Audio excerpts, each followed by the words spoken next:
आज हम एक नई दुनिया में कदम रखेंगे, मशीन लर्निंग की दुनिया में।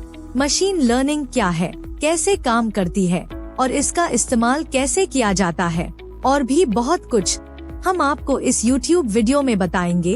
अगर आपको कंप्यूटर्स और डेटा साइंस में दिलचस्पी है तो ये वीडियो आपके लिए है। तो बने रहिए हमारे साथ और शुरू कीजिए मशीन लर्निंग का सफर। मशीन लर्निंग एक जादुई दुनिया है जहां कंप्यूटर्स अपनी अकल और समझ को दिखाते हैं। ये एक ऐसा कमाल है जिसमें एल्गोरिदम्स और डेटा का जादू मिलता है, जिसकी मदद से कंप्यूटर्स अपनी अकल और ज्ञान का विकास करके समझने की शक्ति प्राप्त करते हैं। सोचिए, एक ऐसा कंप्यूटर जो अपने आप को सीखने और सिखाने की क्षमता रखता है, जो डेटा के घुमंतु रूप और अन्वेषणात्मक पैटर्न्स को पहचान सकता है और आगे चलकर भविष्य की प्रक्रियाओं का अनुमान लगा सकता है। ये शक्ति, ये जादू, सब कुछ मशीन लर्निंग के सहयोग से संभव है। अब अगर आप भी इस फैसिनेशनल क्षेत्र में अपना स्थान बनाना चाहते हैं, तो आपको भी इस सफर पर एक नजर जरूर डालनी चाहिए। ये सफर कुछ कम और कुछ अधिक, कुछ सहज और कुछ रोमांचक है। ये एक सफर है जिसमें आपको खुद को नए ज्ञान की ओर ले जाना होगा, जहां हर नई चुनौती नई चीजें सीखने का मौका देती है। इस सफर में आपको प्रोग्रामिंग लैंग्वेजेस में रुचि होनी चाहिए, जैसे कि पाइथन, आर, मैटलैब, जो कि मशीन लर्निंग के लिए आवश्यक है। साथ ही आपको नंबर्स, डेटा और स्टैटिस्टिकल एनालिसिस के साथ खेलना पसंद होना चाहिए, क्योंकि ये ही मशीन लर्निंग का मूल मंत्र है।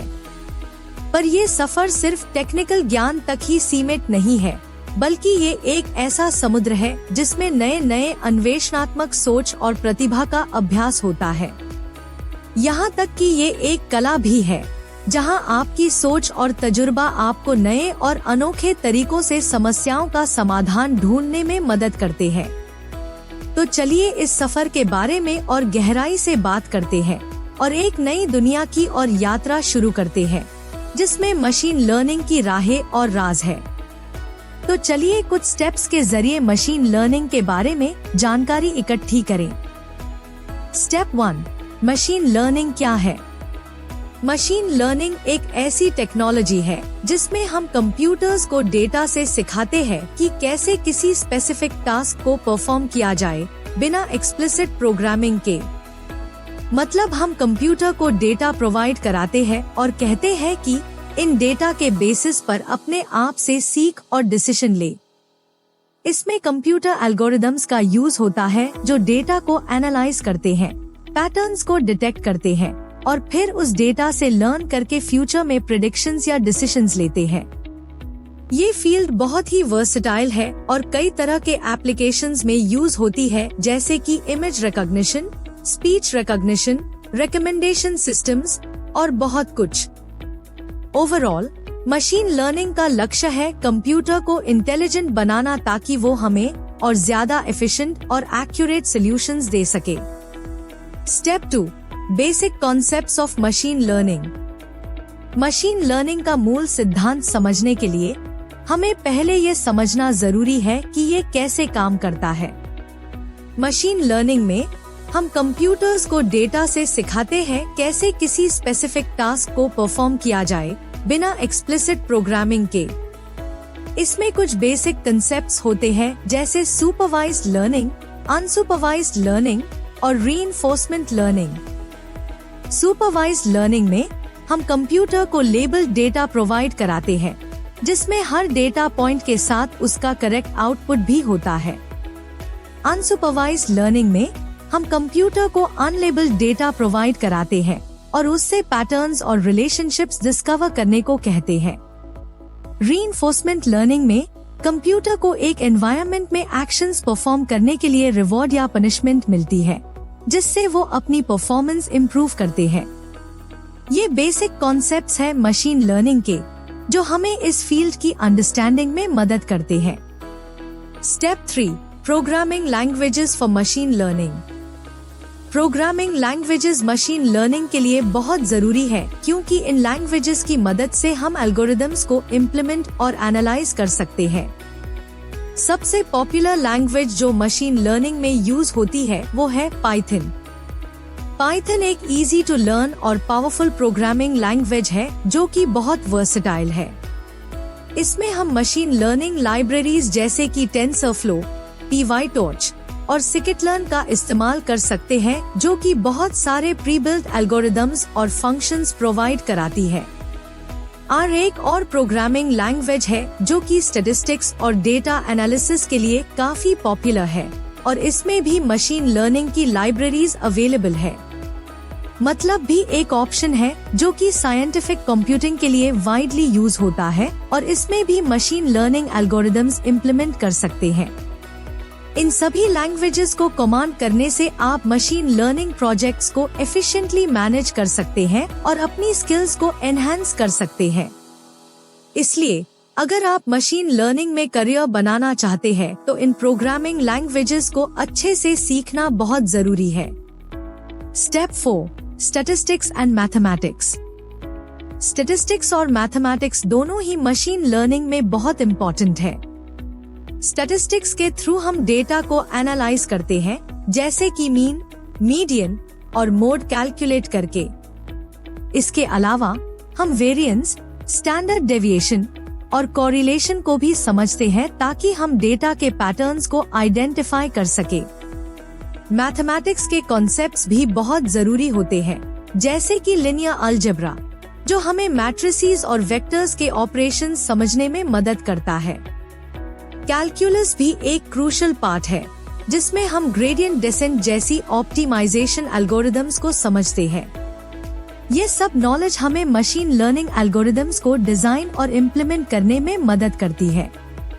इसलिए अगर आप मशीन लर्निंग में करियर बनाना चाहते हैं तो आपको स्टैटिस्टिक्स और मैथमेटिक्स को अच्छे से समझना होगा।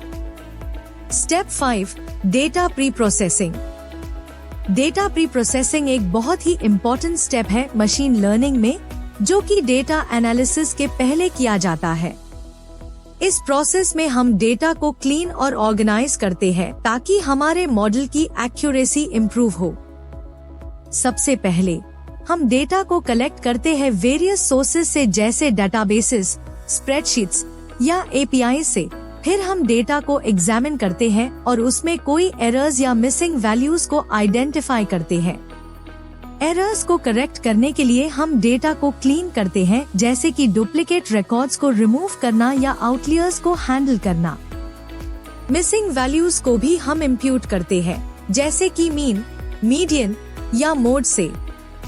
उसके बाद हम डेटा को स्टैंडर्डाइज या नॉर्मलाइज करते हैं ताकि सारे फीचर्स कंपैरेबल हो। फीचर इंजीनियरिंग में हम अपने डेटा में नए फीचर्स को जनरेट करते हैं या एग्जिस्टिंग फीचर्स को ट्रांसफॉर्म करते हैं। इस प्रोसेस के बाद हमारा डेटा रेडी होता है मॉडल ट्रेनिंग के लिए। Step 6, feature engineering. Feature engineering एक बहुत ही इम्पोर्टेंट स्टेप है मशीन लर्निंग में, जो डेटा एनालिसिस और मॉडल बिल्डिंग प्रोसेस में यूज होती है। इस प्रोसेस में हम डेटा के फीचर्स को मॉडिफाई और ट्रांसफॉर्म करते हैं ताकि हमारे मॉडल्स को बेहतर परफॉर्मेंस मिल सके। इसमें हम डेटा के एग्जिस्टिंग फीचर्स को कॉम्बाइन करते हैं, उन्हें स्केल करते हैं या नए फीचर्स जनरेट करते हैं जो मॉडल के लिए ज्यादा इंफॉर्मेटिव हो। फीचर इंजीनियरिंग के थ्रू हम डेटा की क्वालिटी इम्प्रूव करते हैं और मॉडल की एक्यूरेसी और जनरलाइजेशन कैपेसिटी को एनहांस करते हैं। इस प्रोसेस में हमारे लिए डोमेन नॉलेज भी काफी हेल्पफुल होती है, क्योंकि हमें पता होता है कि कौन से फीचर्स रेलेवेंट है और कौन से नहीं। फीचर इंजीनियरिंग में क्रिएटिविटी और एक्सपेरिमेंटेशन काफी इम्पोर्टेंट होती है, क्योंकि ये एक ट्रायल एंड एरर प्रोसेस होता है जिसमें हम डिफरेंट ट्रांसफॉर्मेशंस और टेक्निक्स ट्राई करते हैं ताकि हम बेस्ट फीचर्स को सिलेक्ट कर सके। Step 7, model selection. Model selection एक इम्पोर्टेंट स्टेप है मशीन लर्निंग में। इसमें हम डिसाइड करते हैं कि कौन सा एल्गोरिदम हमारे डेटा की प्रॉब्लम को सॉल्व करने के लिए बेस्ट फिट होगा। जब हम अपने डेटा को एनालाइज करते हैं तब हमें समझ आता है कि किस तरह के डेटा पैटर्न्स हैं और उसके हिसाब से हम मॉडल चूज करते हैं।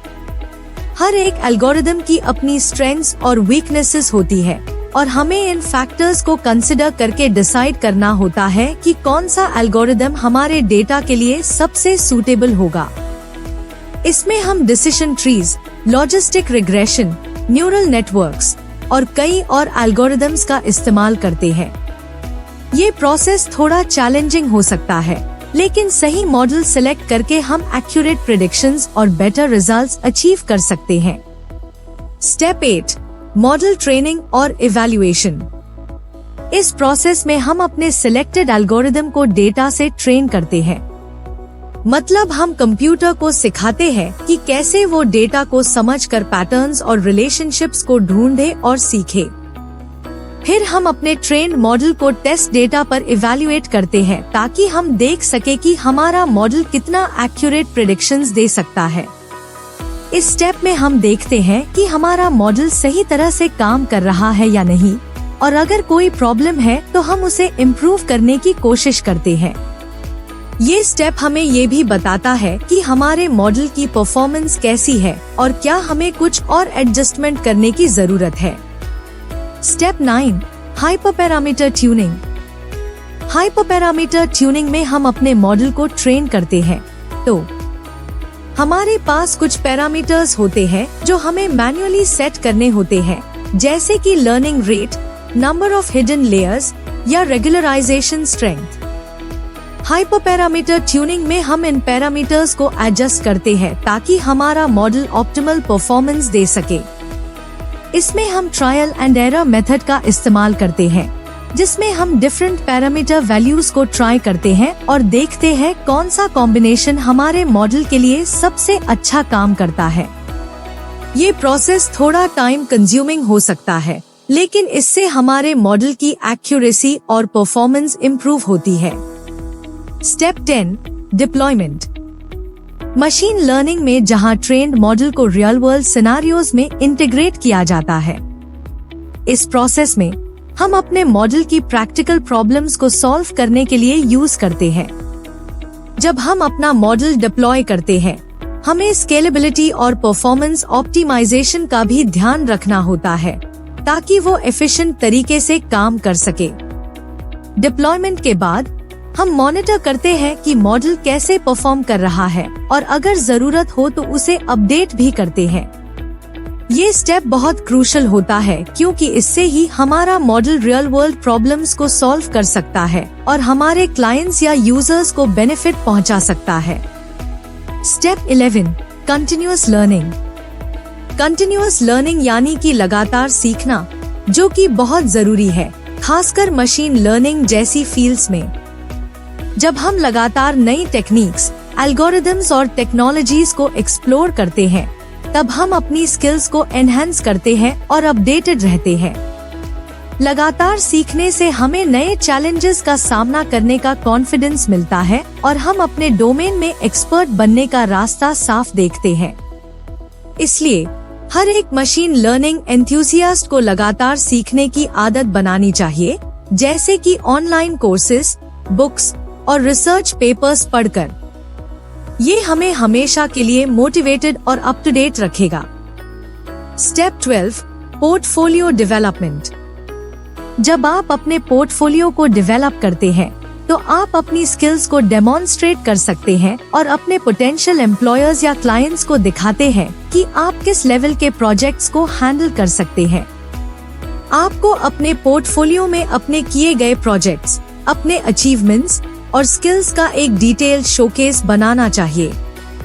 इसमें आपको अपने प्रोजेक्ट्स की डिटेल्स, उनके इम्प्लीमेंटेशंस और उनके रिजल्ट्स को क्लियरली एक्सप्लेन करना चाहिए। पोर्टफोलियो में आपको अपनी क्रिएटिविटी और प्रॉब्लम सॉल्विंग स्किल्स को भी हाईलाइट करना चाहिए ताकि लोग आपको एक कॉम्पिटेंट और केपेबल प्रोफेशनल के रूप में देखें। आप अपने पोर्टफोलियो को ऑनलाइन प्लेटफॉर्म्स पर शेयर कर सकते हैं, जैसे कि गिटहब, लिंक्डइन या अपनी पर्सनल वेबसाइट। इस तरह से आप अपने पोर्टफोलियो को कॉन्स्टेंटली अपडेट करके अपनी प्रोग्रेस को शोकेस कर सकते हैं और अपने करियर को ग्रो कर सकते हैं। Step 13, networking. नेटवर्किंग एक प्रोसेस है जिसमें हम अपने कॉन्टैक्ट्स और रिलेशनशिप्स को बिल्ड करते हैं, जिससे हमें अपॉर्चुनिटीज मिलती है और हम अपनी नॉलेज और स्किल्स को इम्प्रूव कर सकते हैं। इसमें हम इंडस्ट्री प्रोफेशनल्स, एक्सपर्ट्स और पीयर्स से कनेक्ट करते हैं जो हमें गाइडेंस, सपोर्ट और इंस्पिरेशन देते हैं। नेटवर्किंग का मतलब ये नहीं है कि सिर्फ अपने लिए बेनिफिट्स ढूंढना, बल्कि दूसरों की मदद करना भी एक इम्पोर्टेंट एस्पेक्ट है। एक स्ट्रॉन्ग नेटवर्क हमें वैल्यूएबल इंसाइट्स, जॉब अपॉर्चुनिटीज और कोलैबोरेशंस प्रोवाइड करता है। इसलिए नेटवर्किंग बहुत जरूरी है अगर हम अपने करियर में ग्रो करना चाहते हैं। Step 14, gain practical experience. इसमें आपको रियल वर्ल्ड प्रोजेक्ट्स पर काम करना चाहिए, जैसे इंटर्नशिप्स, फ्रीलांस प्रोजेक्ट्स या ओपन सोर्स कॉन्ट्रीब्यूशंस।